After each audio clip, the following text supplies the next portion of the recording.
तो ठीक है, हमने जब भी हमने लास्ट डे करा था, ठीक है, एनालिसिस, ठीक है, किसका, चैप्टर 5 का मैंने टेस्ट लिया था, उसका एनालिसिस करा था।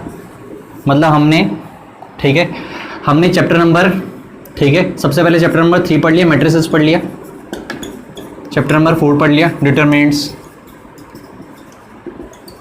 ठीक है, चैप्टर नंबर 5 हमने पढ़ लिया है continuity, NUITY, continuity and differentiability, ठीक है, और सेकंड चैप्टर इनवर्स ट्रिग्नोमेट्री, ठीक है, इतने चैप्टर हमने पढ़ लिए, ठीक है, MET और Y, ठीक है।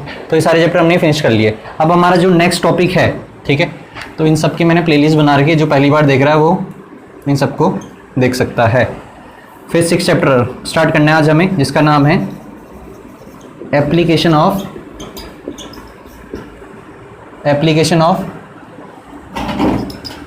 डेरिवेटिव्स, ठीक है।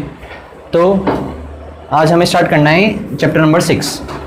तो चैप्टर नंबर 6 के मैं तुम्हें, ठीक है, कुछ चीज़ें बता देता हूँ, ठीक है, जो आपको पता होना चाहिए।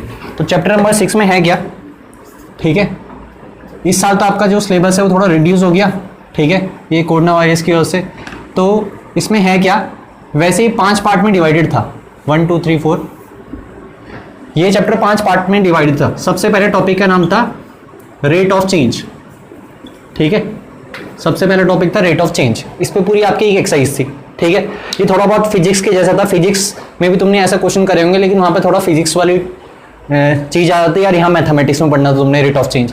फिर हमारा जो सेकंड टॉपिक है इंक्रीजिंग एंड डिक्रीजिंग फंक्शंस, ठीक है भाई, इस साल ये अभी रह रखा है, ये तो इस साल है नहीं, इस साल मतलब साल के सिलेबस से हट गया है, ठीक है। Rate of change, increasing and decreasing function आपका है इस साल, ठीक है। फिर तीसरा टॉपिक है टेंजेंट्स एंड नॉर्मल्स, ठीक है, ये भी इस साल है। फिर चौथा टॉपिक था अप्रोक्सीमेशन, ठीक है। और आखिरी टॉपिक है हमारा मैक्सिमा एंड मिनिमा। तो जो चैप्टर था ये 5 हिस्सों में डिवाइडेड था, पहला टॉपिक, दूसरा टॉपिक, तीसरा, चौथा और 5वां, ठीक है। तो इनकी सबसे पहले मैं बात करता हूँ वेटेज की, ठीक है।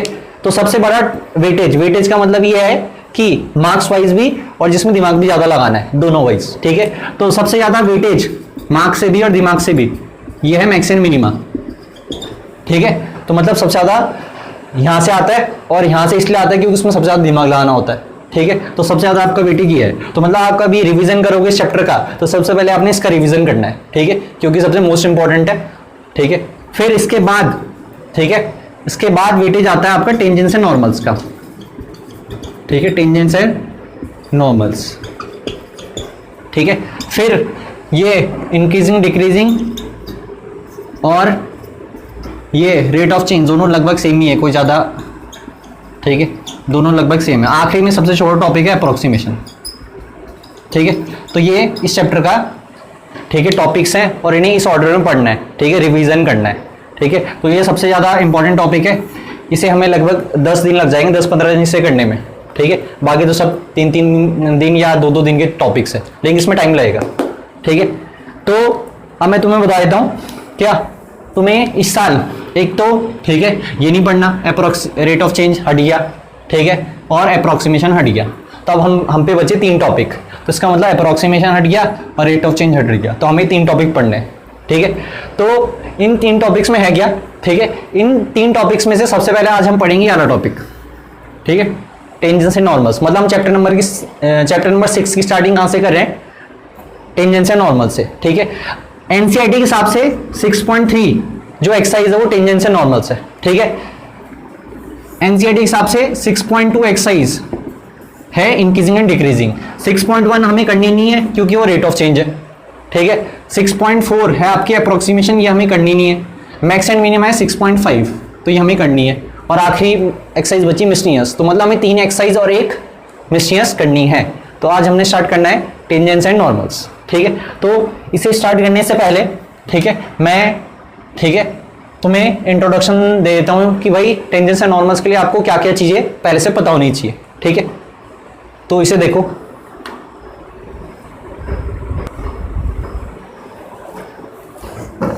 तो अब हम स्टार्ट करेंगे टेंजेंट्स एंड नॉर्मल्स। तो हम सबसे पहले सुन लो, ठीक है, मैं बता देता हूं मैं इस चैप्टर को कैसे पढ़ाऊंगा। मैं सबसे पहले टेंजेंट्स एंड नॉर्मल्स कराऊंगा, फिर ठीक है, फिर टेंजेंट्स एंड नॉर्मल्स पे शीट दूंगा तुम्हें, वो तुम्हें करनी है, ठीक है। फिर इंक्रीजिंग डिक्रीजिंग पढ़ेंगे, फिर इंक्रीजिंग डिक्रीजिंग पे जो शीट होगी, ठीक है। फिर आखिरी में मैक्सिमम मिनिमा, और सबसे ज़्यादा टाइम इसी पे लगने वाला है, ठीक है।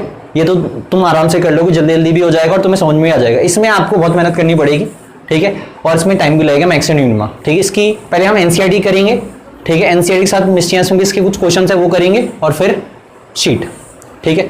फिर हमारा चैप्टर फिनिश, ठीक है। इस चैप्टर को हमने लगभग, ठीक है, 20 डेज में खत्म करना है, ठीक है, 20 दिन, ठीक है। तो 20 डेज की हमने टोटल मान लिया कि हमें खत्म करना है। अब देखो, ठीक है, चैप्टर नंबर 6। तो चैप्टर नंबर जो 6 है, ठीक है, तो चैप्टर नंबर 6 में हमें आज पढ़ना है, ठीक है, rate of tangents and normals topic, tangents and normals.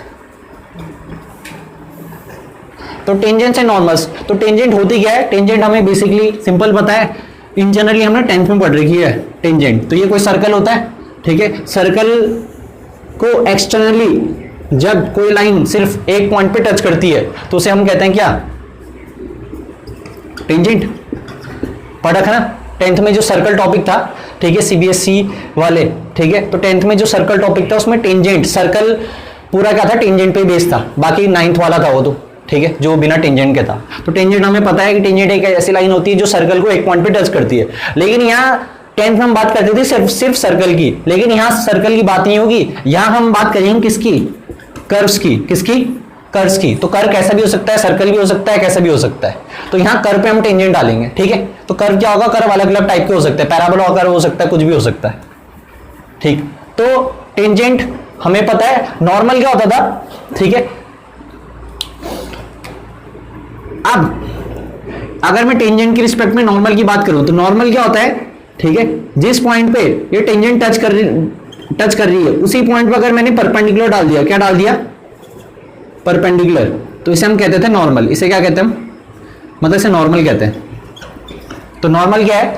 जहां पे टेंजेंट का पॉइंट टच हो रहा है ना, वहीं से, ठीक है, किसी पॉइंट से मैंने क्या डाल दिया? परपेंडिकुलर, तो इसे हम नॉर्मल कहते हैं। तो नॉर्मल हमेशा किसके परपेंडिकुलर होगा? टेंजेंट के, ठीक। तो यहां पे तो मैंने सर्कल की बात बताई, लेकिन जरूरी नहीं कि सर्कल हो, कोई भी कर्व हो सकता है, ठीक है। अब ऐसा भी हो सकता है ये कोई कर्व है, ठीक है, और ये क्या कर रही है? टेंजेंट इसे क्या कर रही है? टच कर रही है एक्सटर्नल पॉइंट पे। तो इसका नॉर्मल क्या होगा? इसका नॉर्मल ये होगा, ठीक है। मतलब यहां पे जो परपेंडिकुलर लाइन बनाएगा तो वो हो जाएगा इसका नॉर्मल। तो नॉर्मल और टेंजेंट में क्या रिलेशन है? दोनों आपस में क्या होती हैं? म्यूचुअली परपेंडिकुलर लाइंस, ठीक ठीक। अब बार बार ये एक वर्ड, ठीक है, मैं बोल रहा हूं क्या? लाइन। तो तुम्हें लाइन की सारे स्ट्रक्चर्स पता होने चाहिए, मैथमेटिकल्स, ठीक है। तो स्ट्रक्चर का मतलब क्या है? स्ट्रक्चर का मतलब है लाइन की इक्वेशन। तो तुम्हें इक्वेशन ऑफ लाइन पता होनी चाहिए, ठीक है। Equation of line, equation of line कैसे कैसे तरीके से निकल सकती है। तो मैं सबसे पहले तुम्हें बता रहा हूं लाइन की बात, क्योंकि इसमें देखो सबसे ज्यादा यूज आएगी लाइन, बार बार लाइन आएगी, ठीक है। बार बार लाइन क्यों आएगी? क्योंकि हर बारी टॉपिक का नाम क्या है? Tangents and normals. टेंजेंट भी एक लाइन है और नॉर्मल भी एक लाइन है, ठीक है। तो लाइन की तुम्हें, ठीक है, सारी इक्वेशंस निकालनी आनी चाहिए कि कौन कौन सी कंडीशन से हम लाइन की इक्वेशन निकाल सकते हैं, ठीक है। फिर लाइन की बात करेंगे और किसकी बात करेंगे? फिर इसमें कर्व्स की। किसकी? कर्व। तो कर्व तो अलग अलग हो सकते हैं, वो क्वेश्चन वाइज क्या होंगे? अलग अलग होंगे। कोई पैराबोला होगा, कोई हाइपरबोला होगा, ठीक है, और कोई, ठीक है, मिस्टियस टाइप का होगा जिसका कोई नाम नहीं है, ठीक है। तो अलग अलग कर्व्स होंगे, लेकिन तुम्हें लाइन के बारे में सारा पता होना चाहिए। तो लाइन की, ठीक है, तुम्हें इक्वेशन पता होनी चाहिए। तो equation of line first condition है, जब तुम्हें ये कोई लाइन है, लाइन पे तुम्हें एक सिंगल पासिंग पॉइंट पता है। क्या पता है? लाइन का एक पासिंग पॉइंट तुम्हें पता है और इसका स्लोप पता है। क्या पता है? स्लोप। स्लोप कह रखा तुम्हें m है। तो अगर ऐसी कंडीशन रहती है, ये मैं तुम्हें 11th का रिवीजन करा रहा हूं, ठीक है, स्ट्रेट लाइन चैप्टर का ये सारा कंसेप्ट है, ठीक है, ये रिवाइज करने के लिए, जिसको नहीं आता तो ध्यान से देख लेना। तो अगर तुम्हें किसी लाइन का पासिंग पॉइंट दे रखा है और स्लोप दे रखा है, तो आप उस लाइन की इक्वेशन फाइंड आउट कर सकते हो। कैसे? ठीक है, उस लाइन की इक्वेशन होगी y minus y1 equals to m x minus x1, ठीक है। तो ये होती है इक्वेशन ऑफ, ठीक है, इसे इक्वेशन ऑफ लाइन, और इसे हम दूसरी भाषा में वहां पॉइंट स्लोप फॉर्म भी कहते थे। क्या कहते थे? Point slope form. ठीक है, पॉइंट दे रखा, स्लोप दे रखा, तो उससे हम इक्वेशन ऑफ लाइन क्या कर सकते हैं? फाइंड आउट कर सकते हैं। ठीक है भाई, तो ये आपको पता होनी चाहिए। ऐसे ही कई बार क्या हो जाएगा, ठीक है, कई बार आपको 2 पॉइंट दिए रहेंगे। क्या दिए रहेंगे? 2 पॉइंट गिवन रहेंगे लाइन के। ठीक है, 2 पॉइंट दिए रहेंगे और हम इसकी इक्वेशन निकाल सकते हैं। कैसे?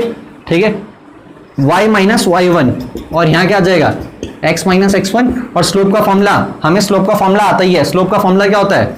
y2 minus y1 upon x2 minus x1। तो हम इसे कहते थे 2 पॉइंट फॉर्म। क्या कहते थे इसे? तो हम यहां से भी equation of line find out कर सकते हैं। सही बात? ठीक है, फिर जो एक और फॉर्म बता देता हूं। ठीक है, कौन सी? ठीक है, y equal to m x plus c form, ये भी कई बार काम आ जाती है। तो y equal to m x plus c form, ये लाइन की फॉर्म होती है। ठीक है, इसे कहते हैं हम slope intercept form. Slope intercept form. तो स्लोप इंटरसेप्ट फॉर्म ज्यादातर काम आती है स्लोप निकालने के लिए। किसके लिए? स्लोप निकालने के लिए। ठीक है, तो इसका भी हम यूज कर सकते हैं। मतलब तुम अगर किसी भी क्वेश्चन को इस फॉर्म में कन्वर्ट कर दो तो वहां से तुम इक्वेट करके क्या निकाल सकते हो? m निकाल सकते हो। m क्या हो सकता है? स्लोप। ठीक है, तो स्लोप इंटरसेप्ट फॉर्म। बाकी 1-2 फॉर्म और आएंगी, वो जब क्वेश्चन करेंगे तब मैं बता दूंगा। तो इतना तुम्हें पता होना चाहिए क्वेश्चन ऑफ लाइन के बारे में। ठीक है, और कुछ कुछ चीजें जो मैंने तुम्हें अभी बताई नहीं, जैसे ठीक है, ये 2 लाइंस हैं। ठीक है, ये दूसरा कंसेप्ट है। अगर इसका लाइन, ये 2 लाइंस आपस में क्या है? परपेंडिकुलर, और इसका स्लोप m1 है और इसका कितना है? m2। तो तुम्हें ये पता होता है कि अगर 2 लाइंस परपेंडिकुलर तो उनका स्लोप का प्रोडक्ट कितना होता है? -1। ठीक है, ये पता होना चाहिए। और अगर 2 लाइंस पैरेलल हैं, क्या है? 2 लाइंस पैरेलल हैं तो उनका स्लोप सेम होता है। ठीक है भाई, तो ये बेसिक चीजें आपको पता होनी चाहिए। अगर 2 लाइंस पैरेलल हैं तो इनका स्लोप क्या होगा? इक्वल। ठीक है, और अगर 2 लाइंस परपेंडिकुलर है तो उनका स्लोप का प्रोडक्ट किसके बराबर होगा? -1 के बराबर। ठीक, तो ये देखो। ठीक है, फिर आगे बढ़ते हैं, फिर और कंसेप्ट देखेंगे या क्वेश्चंस करेंगे।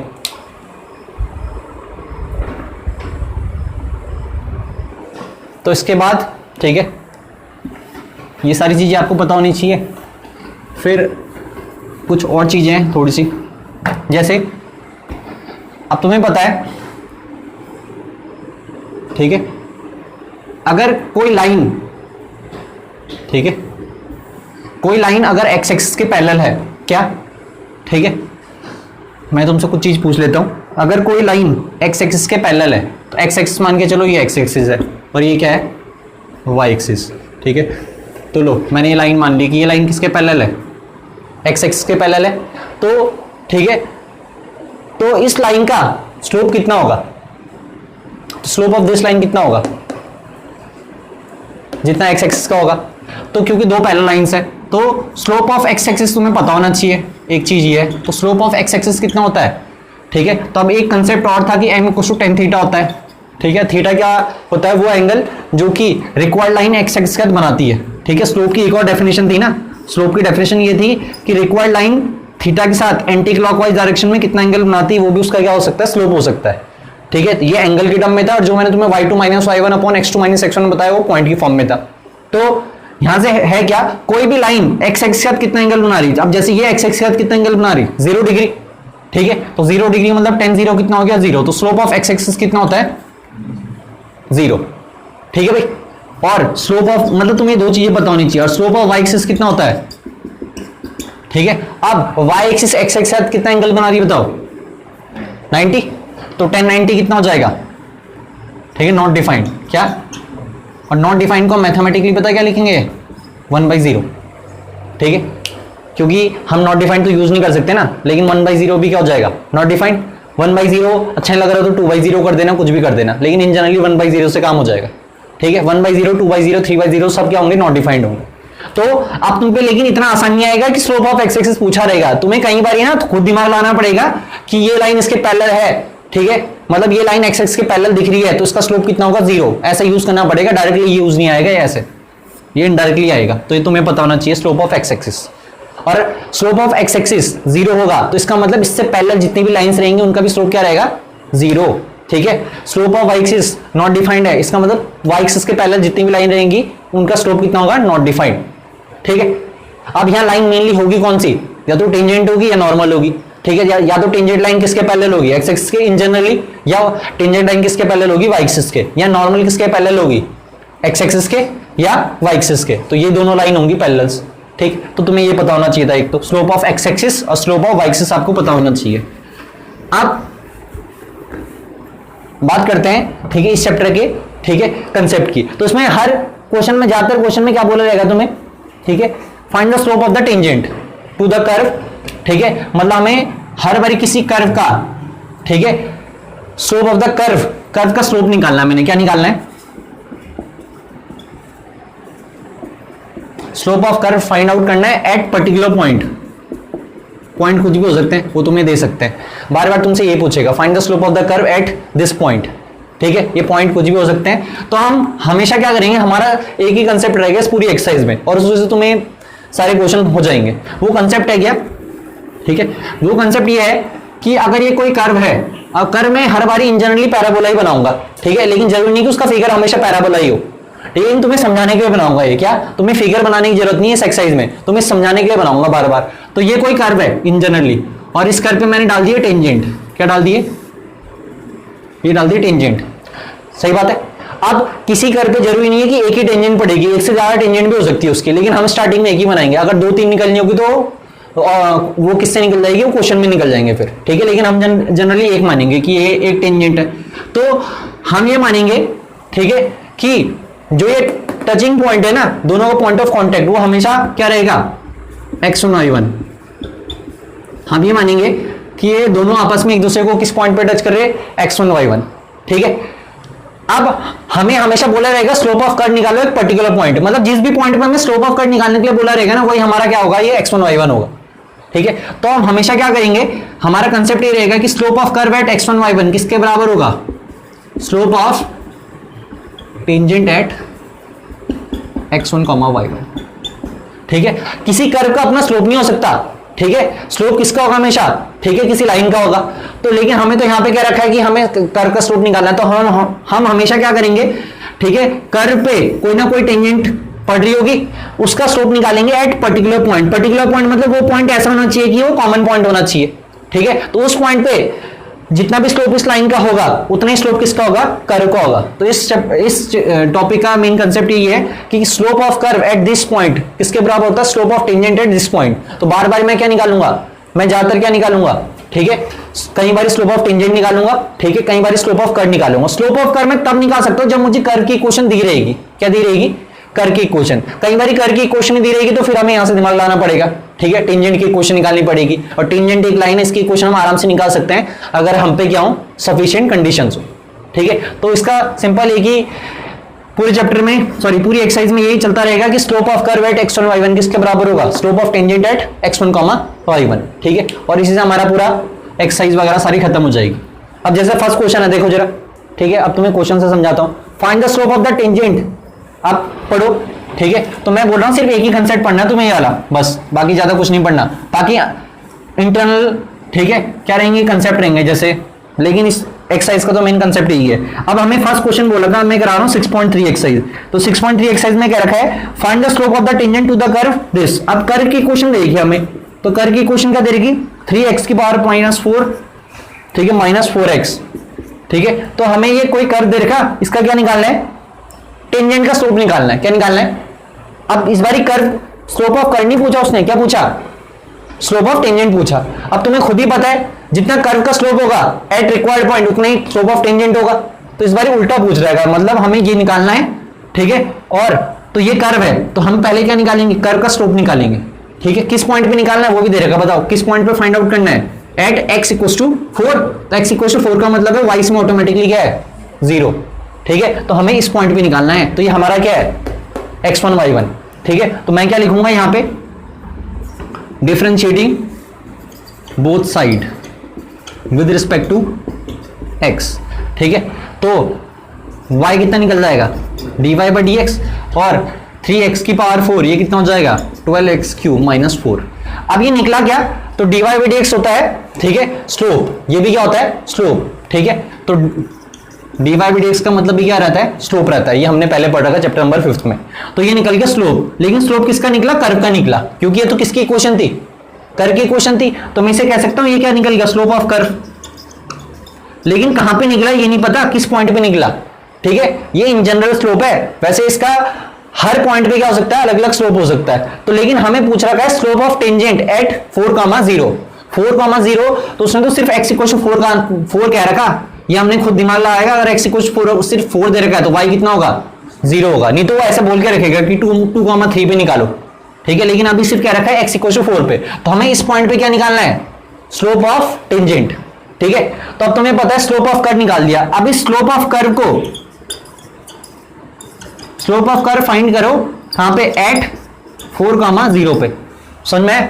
तो हम स्लोप ऑफ कर्व कहां पे निकालेंगे, ठीक है, 4,0 पे। इसका मतलब क्या है, यहां क्या पुट हो जाएगा, ठीक है, यहां पुट हो जाएगा आपका x, या क्या पुट हो जाएगा 4, ठीक है। तो खुद बताओ 4 का क्यूब कितना हो जाएगा, ठीक है 64, और 64 इंटू 12, तो 64 इंटू 12 कितना हो जाएगा, ठीक है 64 इंटू 12 हो जाएगा आपका 6, ठीक है 64, ये हो जाएगा 640 और 28, तो 668, सही बात है। तो 668 माइनस 4, तो ये निकल गया आपका कितना, ये निकल गया आपका, ठीक है।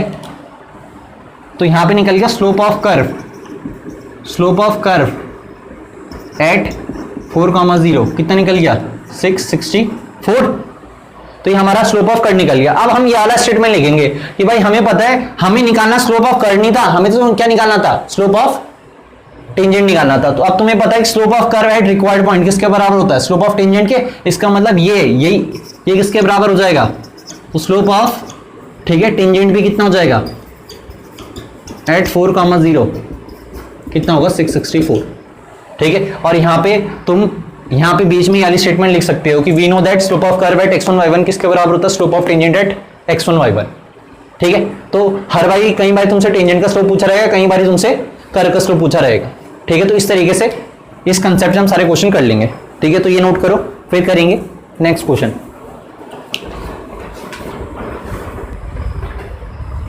तो इसमें हमने थोड़े कैलकुलेशन, ये 768 आएगा, ये देख लेना, और ये क्या आ जाएगा 764, ठीक है। तो ये देख लेना, कैलकुलेशन मिस्टेक है बाकी, ठीक है। आपका जो सेकंड क्वेश्चन है वो सेम आप इसी तरीके से करोगे भाई, ठीक है। जो ऑनलाइन देख रहे हैं उनके लिए होमवर्क है, सेकंड क्वेश्चन सेम इसी क्वेश्चन के तरीके से होगा, ठीक है। अगर समझ में नहीं आया तो दोबारा से देखो वीडियो को, ठीक है। अब सेकंड क्वेश्चन भी आपका होमवर्क है, थर्ड क्वेश्चन भी आपका होमवर्क है, फोर्थ भी आपका होमवर्क है, फिफ्थ बता रहा हूं मैं। तो क्वेश्चन नंबर 5 मैं इसलिए बता रहा हूं क्योंकि यहाँ पे हमें थोड़ा जो, ठीक है, क्या रखा है, वो नॉर्मल क्या रखा है, एक तो स्लोप ऑफ नॉर्मल। अब मैं तुम्हें एक चीज बता देता हूं, ठीक है, नॉर्मल और टेंजेंट में रिलेशन। अब जरा ध्यान से सुनते रहना, ठीक है। पहले फिफ्थ क्वेश्चन को कराने से पहले मैं तुम्हें एक कंसेप्ट बता रहा हूं, ठीक है, नॉर्मल और टेंजेंट की भी रिलेशन। तो मैंने तुम्हें इन जनरली भी समझाया था, ये कोई कर्व है और ये कर्व का क्या है, मतलब टेंजेंट है कर्व की।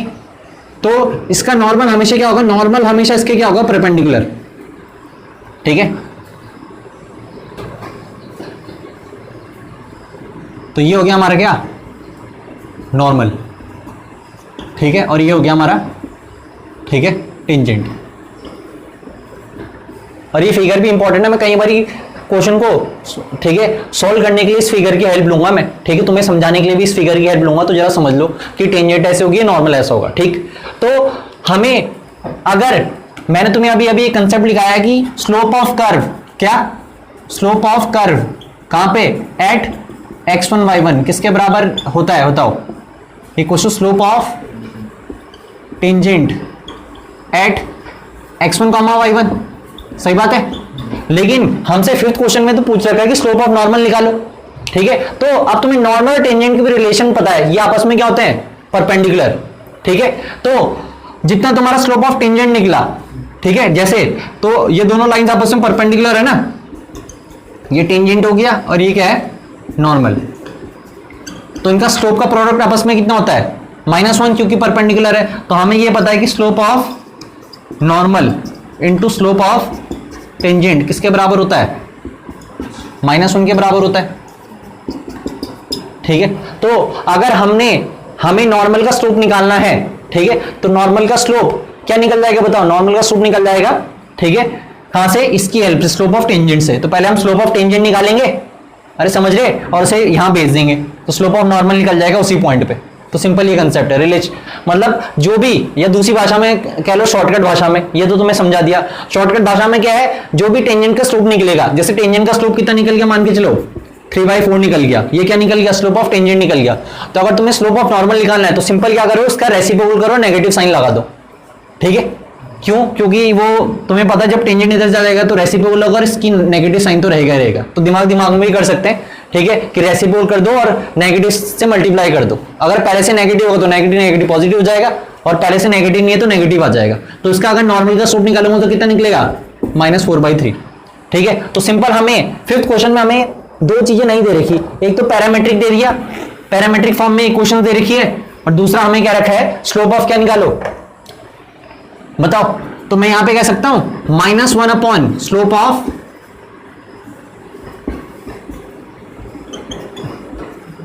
Tangent at x1, y1। अब सुन लो, मतलब ये किसके बराबर होगा, ये निकलेगी स्लोप ऑफ, ठीक है, क्या नॉर्मल, ये स्लोप ऑफ नॉर्मल है, स्लोप ऑफ नॉर्मल का फॉर्मूला, मतलब टेंजेंट के स्लोप को -1 upon slope of tangent at x1, y1 किसके बराबर होगा, स्लोप ऑफ नॉर्मल के बराबर होगा, ठीक है। तो स्लोप ऑफ नॉर्मल के भी निकालना क्या पड़ेगा, टेंजेंट का स्लोप निकालना पड़ेगा या कर्व का स्लोप निकालना पड़ेगा, ठीक। तो फिफ्थ क्वेश्चन में भी हम ऐसे ही करेंगे। फिफ्थ क्वेश्चन में दे क्या रखा है, फिफ्थ क्वेश्चन में क्या रखा है भाई, स्लोप ऑफ नॉर्मल निकालो।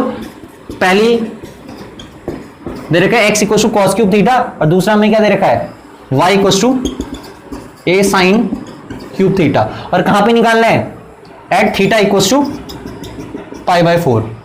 अब जरा ध्यान से समझना जरा, ठीक है। हमें इस पॉइंट पे क्या निकालना है, स्लोप ऑफ नॉर्मल निकालना है। तो हम सबसे पहले क्या निकालेंगे, dy/dx निकालेंगे, ठीक है। तो हम dy/dx कैसे निकालेंगे, पैरामेट्रिक फॉर्म है, तो पैरामेट्रिक को तुम्हें पता है, differentiate both side with respect to theta. तो ये हो जाएगा dx/d थीटा, और ये कितना हो जाएगा बताओ, ये हो जाएगा -3a cos² theta sin theta. ऐसी differentiate both side with respect to theta,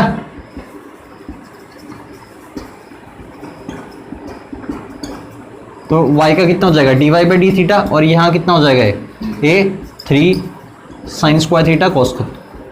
अब तुम्हें निकालना क्या है, तुम्हें तो dy/dx निकालना है, यही dy/dx निकलेगा क्या, स्लोप ऑफ कर्व। ये क्या निकल रहा है अभी, स्लोप ऑफ कर्व, क्योंकि किसकी इक्वेशन है, कर्व की इक्वेशन है। तो dy/dx निकालोगे तो dy/dx क्या होता है, dy/d theta upon dx/d theta. ये हमने पैरामेट्रिक पढ़ रखा है, 5.6 एक्सरसाइज पूरी कर रखी है पैरामेट्रिक की। तो डिवाइड करोगे तो बताओ, अब दिमाग में कर लो, 3a से 3 कटेगा, cos थीटा से cos थीटा कटेगा, तो यहां पे पता कितना आ जाएगा, माइनस का cot थीटा आ जाएगा, सॉरी माइनस का tan थीटा आएगा, क्योंकि एक sin थीटा बचेगा, नीचे क्या बचेगा, cos थीटा। तो माइनस का tan थीटा आ गया, अरे ठीक है। तो ये क्या निकल गया, स्लोप ऑफ कर्व निकल गया। लेकिन हमें स्लोप ऑफ कर्व कहां पे निकालना है, ठीक है, एट π/4। तो हम क्या करेंगे, स्लोप ऑफ कर्व निकाल देंगे हम, ठीक है, एट थीटा = π/4। तो tan π/4 कितना होता है, तो ये पता है क्या निकला, -1। ये निकला slope of curve at theta = π/4। तो स्लोप ऑफ कर्व जितना होता है उतना ही स्लोप ऑफ क्या होता है, टेंजेंट होता है। तो स्लोप ऑफ टेंजेंट भी कितना निकल गया, -1। और स्लोप ऑफ टेंजेंट से अगर स्लोप ऑफ नॉर्मल निकालना है तो ये करना पड़ेगा। तो -1 अपॉन -1 करोगे तो स्लोप ऑफ नॉर्मल कितना निकल जाएगा, 1। समझ गए, तो ये कर लोगे तो ये आपका क्या निकला, स्लोप ऑफ कर्व। या दूसरी भाषा में ऐसे भी कह सकते हो, ये क्या निकला, स्लोप ऑफ टेंजेंट। अब स्लोप ऑफ टेंजेंट को यहां पे डाल देना, तो -1 अपॉन -1 कितना हो जाएगा, 1। तो स्लोप ऑफ नॉर्मल निकलेगा आपका, ठीक है, 1। तो इसका आंसर है 1, ठीक है, वो आप खुद कर लेना। और नेक्स्ट क्वेश्चन भी बिल्कुल इसी की जैसे, वो आपका होमवर्क है। अब हम, ठीक है, हम करेंगे 6, मैंने आपका होमवर्क दे दिया, ठीक है। अब हम करेंगे क्वेश्चन नंबर 7। तो क्वेश्चन नंबर 7 में है क्या, फाइंड द पॉइंट्स। अब तुमसे वो पॉइंट निकालने के लिए बोल रहा है, ठीक है। तो अब जाते तुमसे आगे फर्दर क्वेश्चंस में ये पूछेगा, find the point at which the tangent to the curve is parallel to x axis. तो ये कोई कर्व है और ये कोई क्या है, टेंजेंट, ठीक है। ये फिगर आपको एग्जाम में बनाने नहीं है, ये मैं तुम्हें समझाने के लिए बनाता हूं, ठीक है। जिससे तुम्हें समझ में आए, क्योंकि जब डायग्राम बना के समझाते हैं तो ज्यादा समझ में आता है, अगर सिंपल थ्योरी लिखी तो ज्यादा समझ में नहीं आता। तो हमें क्या रखा, कोई कर्व है, और मैंने बार बार बोला कि ये कर्व एक्चुअल जो वहां इक्वेशन है उसका कर्व नहीं है, ये तुम्हें सिर्फ समझाने के लिए बना रहा हूं, बार बार पैराबोला। ये कोई कर्व है और इस पे क्या है, कोई टेंजेंट है। अब ये टेंजेंट इसके पैरेलल है, एक्स एक्सिस के पैरेलल है, समझ रहे? तो मतलब ये टेंजेंट किसके पैरेलल होगी, एक्स एक्सिस के। तो ये इसलिए दे रखी हिंट क्योंकि जितना एक्स एक्सिस का स्लोप होता है उतना ही किसका स्लोप होगा, इस टेंजेंट का स्लोप होगा। ठीक, तो हमसे बोल रखा है find the point at which the tangent to the curve is parallel to the x axis. तो हमें ये पॉइंट फाइंड करना है, ठीक है, x1, y1, ठीक है। Find the points at which the tangent to the curve is parallel to x axis. तो हमने माना वो पॉइंट क्या थे, x1, y1, ठीक है। तो ये हमारा क्वेश्चन है 7th। तो let x1, y1 be the required point, ठीक है भाई, रिक्वायर्ड पॉइंट। तो हमने मान लिया कि भाई ये रिक्वायर्ड पॉइंट है, ठीक है, जहां पे टेंजेंट इसके पैरेलल हो रही है, एक्स एक्सिस के पैरेलल हो रही है, ये दोनों लाइन पैरेलल दे रखी हैं। अब हमें कर्व की इक्वेशन दे रखी है, बताओ इस कर्व की इक्वेशन दे रखी है हमें, कर्व की इक्वेशन कितनी दे रखी है बताओ भाई, y equals to x cube minus 3x square minus 9x। तो ये हमें किसकी इक्वेशन दे रखी है, कर्व की इक्वेशन दे रखी है, ठीक है। अब हम क्या करेंगे, कर्व को डिफरेंशिएट कर देंगे तो स्लोप ऑफ कर्व निकल जाएगा, लेकिन हमें स्लोप ऑफ कर्व नहीं चाहिए, हमें तो slope of curve at this point चाहिए, ठीक है, बारी बारी इसी पॉइंट पे। तो हम पहले स्लोप ऑफ कर्व निकाल देंगे, तो dy बाई dx निकाल दो, तो कितना हो जाएगा dy by dx, 3x square minus 6x minus 9, ये स्लोप ऑफ कर्व निकला। इसका कोई भी काम नहीं होता, हमें तो पर्टिकुलर पॉइंट पे निकालना होता है स्लोप। तो हम पता है क्या निकालेंगे, अब हम निकालेंगे dy बाई dx निकालेंगे एट कहां पे, x1, y1, ठीक है। तो कितना निकलेगा बताओ, ठीक है, x का क्या हो जाएगा यहां बताओ, हो जाएगा। अब यहां पे मैं इसे समझाने के लिए लिख रहा हूं, तुम पेपर में लिखो ना लिखो, तुम्हारी इच्छा है। ये क्या निकला, slope of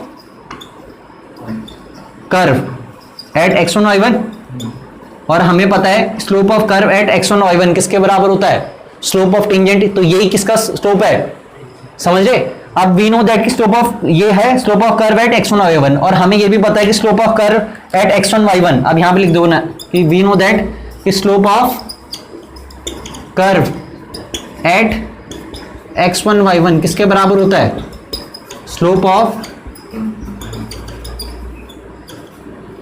tangent at x1, y1, ठीक है। और हमें एक चीज तो पहले से बता दी कि टेंजेंट किसके पैरेलल है, एक्स एक्सिस के, और जो भी लाइन एक्सिस के पैरेलल होती है तो उसका स्लोप एक्स एक्सिस के बराबर होगा। और मैंने अभी अभी तुम्हें स्टार्टिंग में समझाया था कि स्लोप ऑफ एक्स एक्सिस कितना होता है, 0। इसका मतलब, ठीक है, कि ये पूरा किसके बराबर आ गया, 0 के बराबर। समझ में आया कैसे? तो इसके बाद, ठीक है, इसे रब कर देता हूं। इसके बाद ये हमें समझ में आ गया कि slope of curve at x1, y1 इसको slope of tangent at x1, y1, तो ये निकल गया टेंजेंट का स्लोप। और हमें एक और हिंट दे रही थी, टेंजेंट किसके पैरेलल थी, एक्स एक्सिस के, इसीलिए एक्स एक्सिस का स्लोप 0 होता है तो इस टेंजेंट का स्लोप भी 0 होगा। इट मींस ये पूरा किसके बराबर आ गया, 3x1 का स्क्वायर माइनस, ठीक है, 6x1 माइनस 9 इक्वल टू 0। समझ में आया 0 कहां से आया, ठीक है। तो ये जो छोटे छोटे कंसेप्ट है ना, ये आगे जाके थोड़े से और क्या आ जाएंगे, फर्दर और आएंगे, ठीक है, कि भाई ये इसके पैरेलल होगा, ये इसके पैरेलल होगा तो क्या होगा, उसका तुम्हें यूज करना पड़ेगा, ठीक है। तो अभी ये बेसिक क्वेश्चन था, ज्यादा डिफिकल्ट नहीं था, सीधा बोला था कि टेंजेंट किसके पैरेलल है, एक्स एक्सिस के, तो यहां से सीधा स्लोप निकल लिया, ठीक है। आगे थोड़ा सा तुम्हें घुमा देंगे। अब इसे क्या कर लो, 3 कॉमन ले लो, फिर फैक्टराइज कर लो, ठीक है। तो फैक्टराइज करोगे तो x1 की वैल्यूज कितनी आएंगी, यहां से 2, क्वाड्रेटिक इक्वेशन है, ठीक है। तो x1 की 2 आएंगी तो y1 की भी कितनी आएंगी फिर, अरे y1 भी तो 2 निकलेंगे। इसका मतलब ऐसे कितने पॉइंट है, 2 पॉइंट हो सकते हैं, ठीक है। तो अब यहां से 3 तो 0 के बराबर हो नहीं सकता, तो ये 0 के बराबर होगा, तो इसे फैक्टराइज करो। फैक्टराइज कैसे करेंगे बताओ, माइनस 3x1 प्लस x1, सही है, ठीक है, बगल में 0, फैक्टराइज कर लो। x1 कॉमन ले लिया, x1 माइनस 3 प्लस 1 कॉमन ले लिया, x1 माइनस 3, ठीक है। तो x1 के लिए एक बार कितनी आ गई, 3, और x1 के लिए कितनी आ गई, -1, ठीक है भाई। अब तुम करोगे क्या, अब जो ये, अब ये बात जरा ध्यान समझ लेना, ये x1, y1 है, ये एक ऐसा पॉइंट है जो कि इसकी इक्वेशन को भी सेटिस्फाई कर सकता है और इसकी इक्वेशन को भी सेटिस्फाई कर सकता है। क्यों, क्योंकि ये कॉमन पॉइंट है, सही बात है, इसका भी यूज करूंगा मैं फर्दर, ठीक है, फर्दर मतलब आगे क्वेश्चनों में। तो ये भी ध्यान रखना कि भाई जो ये पॉइंट है कॉमन पॉइंट है, ये टेंजेंट की, कई बार तुम्हें टेंजेंट की इक्वेशन दी रहेगी, तो मतलब ये x1 y1 टेंजेंट की इक्वेशन को भी सेटिस्फाई कर सकता है और कर्व की इक्वेशन को भी क्या कर सकता है, सेटिस्फाई। ठीक है, तो अब तुम खुद बताओ ये x1 y1 को तुम कर्व में डालोगे तो बताओ क्या हो जाता, बताओ बताओ क्या हो जाता। तो ये हो जाता y1 इक्वल टू, अरे यही तो हो जाता y1 इक्वल टू क्या होता, x1 cube minus 3x1 square minus 9x1 plus 7, यही तो हो जाता। क्यों ऐसा क्यों कर रहा हूं, क्योंकि भाई मुझे x1 पता चल गया, तो y1 कहां से निकलेगा, यहीं से तो निकलेगा। अब मैं अगर सीधा x1 के लिए यहां डालता तो तुम कंफ्यूज हो जाते कि ये कैसा हुआ। तो ये इसलिए हुआ क्योंकि x1 y1 इस कर्व में लाई कर रहे हैं, तो इसकी इक्वेशन को क्या करेंगे, सेटिस्फाई, इसीलिए ये इक्वेशन आ गई। अब x1 को एक बार 3 यहां डालो तो 3 का क्यूब कितना हो जाएगा बताओ।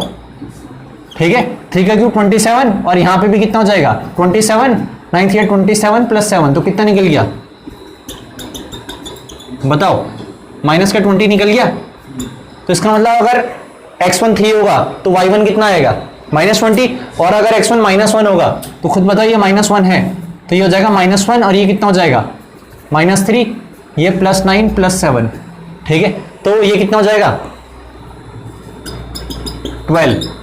तो ये 2 पॉइंट हो सकते हैं, 3, -20 और कौन से, तो हमारे रिक्वायर्ड पॉइंट क्या हो सकते हैं 3, -20 भी हो सकता है और -1, 12, ये 2 पॉइंट ऐसे हो सकते हैं जहां पे ये जो भी कंडीशन इन्होंने क्या रखी है वो सेटिस्फाई हो। ठीक है, तो इस तरीके से इन क्वेश्चंस को करना है। ठीक है भाई, तो देख लो कोई डाउट है तो।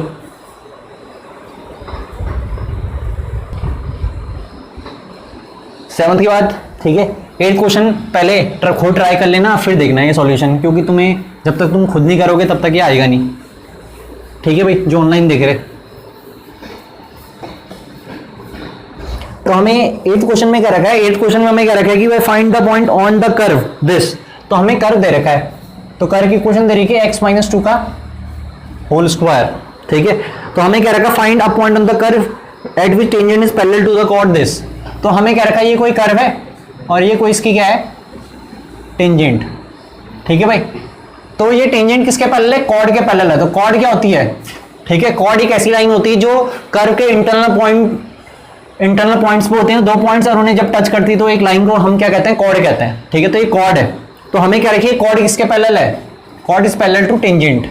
ठीक है, कॉर्ड के हमें ज्वाइनिंग पॉइंट बोल रखे हैं, 2,0 है और ये कितना है 4,4। तो हम यहां से पहले किसका स्लोप निकाल देंगे, यहां से हम स्लोप निकाल देंगे। ठीक है, कॉर्ड का, तो इसका नाम दे दिया a, इसका नाम दे दिया b। तो हम क्या निकाल देंगे, यहां पे लिख रहा हूं slope of chord AB। Slope निकालने का फॉर्मूला बताया था y2 - y1, तो 4 - 0 अपॉन x2 - x1। ठीक है, 4 - 2, तो ये निकल गया आपका कितना 4 - 0 4 - 2, तो ये निकल गया 2। तो स्लोप ऑफ कॉर्ड AB कितना निकल गया 2। इट मींस क्योंकि कॉर्ड किसके पैरेलल थी, टेंजेंट के, तो स्लोप ऑफ टेंजेंट भी कितना निकल गया 2 निकल गया। क्यों निकला, क्योंकि दोनों पैरेलल थी, तो पैरेलल थी तो दोनों लाइन का स्लोप कितना होगा, सेम होगा। अब इसका यूज आएगा यहां। अब ये हमें कर्व की इक्वेशन दे रखी है और हमसे बोल रखा है फाइंड द पॉइंट, तो हमने मान लिया ये जो रिक्वायर्ड पॉइंट है ये हमारे क्या है, इस पॉइंट पे इसके पैरेलल थी, तो लेट, ठीक है, रिक्वायर्ड पॉइंट्स हमने मान लिया, लेट रिक्वायर्ड पॉइंट्स भी x1, y1। ठीक है भाई, तो इस इक्वेशन को मैं ऐसे भी लिख सकता था। ठीक है, तो इस इक्वेशन को मैं ऐसे लिख सकता हूं कि, चलो छोड़ो, पहले इसे डिफरेंशिएट कर लेते हैं। ठीक है, इसे डिफरेंशिएट कर लो तो कितना हो जाएगा बताओ, differentiate with respect to x, तो dy/dx इक्वल टू कितना हो जाएगा 3x - 2। सही है। अब ये क्या निकला, स्लोप ऑफ कर्व, लेकिन हमें स्लोप ऑफ कर्व कहां पे निकालना है, एट x1 y1। ठीक है, स्लोप ऑफ कर्व कितना निकलेगा हमारा, ठीक है, 2 ब्रैकेट x - 2, और फिर से वही concept, slope of curve at x1 y1 किसके बराबर होगा, स्लोप ऑफ टेंजेंट के, और स्लोप ऑफ टेंजेंट हमें पहले से पता कितना है 2। इसका मतलब यहां पे लिख दूंगा 2, तो 2 ये आ जाएगा आपका 1 = x - 2, तो x के लिए कितनी निकलेगी 3। ठीक है, अब इसे x कह लो x1 कह लो, बात एक ही है, क्यों, ठीक है, बताओ भाई, क्योंकि जब मैंने x1 y1 रखा तो यहाँ पे क्या लिख देना चाहिए था, मुझे x1 लिख देना चाहिए था ना, यहाँ पे भी x1, तो ये x1 कितना निकल गया 3। अगर x1 3 है तो इसे हमेशा कहाँ पे पुट करना है, ठीक है, कर्व में पुट करना है, क्योंकि यहाँ पे टेंजेंट की इक्वेशन तो दे नहीं रखी, तो कर्व में पुट करोगे तो बताओ x1 = 3। जब x1 y1 यहाँ पे तुम्हें x1 y1 कहां पे लाई कर रहा है, कर्व और टेंजेंट दोनों में लाई कर रहा है, तो यहां पे भी तो x1 y1 लिख सकता हूं। अरे लिख सकता हूं, मतलब इसे मैं ऐसे भी तो लिख सकता था कि y1 equal to x1 minus 2 का होल स्क्वायर, लिख सकते हैं ना। तो मतलब x1 को जब मैं यहां पे पुट करूंगा तो 3 माइनस 2 कितना निकलेगा 1, तो y1 कितना निकल जाएगा 1। तो इसका मतलब रिक्वायर्ड पॉइंट कितना निकला 3,1 इज द रिक्वायर्ड पॉइंट। ठीक है, तो ये था आपको क्वेश्चन नंबर 8। ठीक, इसके बाद, ठीक है, इसके बाद आपका होमवर्क क्या है सुन लो सब पहले। ठीक है, आपका होमवर्क ये है, ठीक है, एनसीईआरटी में देख लो 14 क्वेश्चन के 5 पार्ट है, तो पांचों के पांच आपने घर से करने हैं। ठीक है, देख लो होमवर्क लिख लो जरा ध्यान से। 14 के 5 पार्ट है, ये आप घर से कर लोगे। अरे इक्वेशन ऑफ टेंजेंट तो निकाल दोगे ना। तो इक्वेशन ऑफ टेंजेंट के लिए तुम्हें चाहिए क्या, स्लोप चाहिए, पासिंग पॉइंट चाहिए। पासिंग पॉइंट इन्होंने दे रखे हैं 0,5 क्या हो जाएगा तुम्हारा पासिंग पॉइंट। ठीक है, हो जाएगा, और स्लोप तुम्हारा निकल ही जाएगा जैसे तुम निकाल रहे हो अभी। ठीक है, लेकिन इसमें दो चीजें निकालनी है, slope of tangent and sorry equation of tangent and equation of normal. ठीक है, दो चीजें निकालनी है। तो ये तो आपका हो गया होमवर्क। ठीक है, तो जो मैं तुम्हें एक 9 क्वेश्चन बता रहा हूं, 9 क्वेश्चन के बाद आपने 15 क्वेश्चन तक होमवर्क करके लेके आना जो ऑनलाइन देख रहे हैं। ठीक है, तो लेकिन मैं 9 बता दे रहा हूं। ठीक है, तो 9 क्वेश्चन आज हमारा आखिरी क्वेश्चन है, इसके बाद 15 तक आपका होमवर्क है। ठीक है, तो कल हम पहले मंडे को हम 15 तक के, ठीक है, डाउट्स करेंगे, उसके बाद आगे बढ़ेंगे। ठीक है, तो 9th क्वेश्चन देख लो।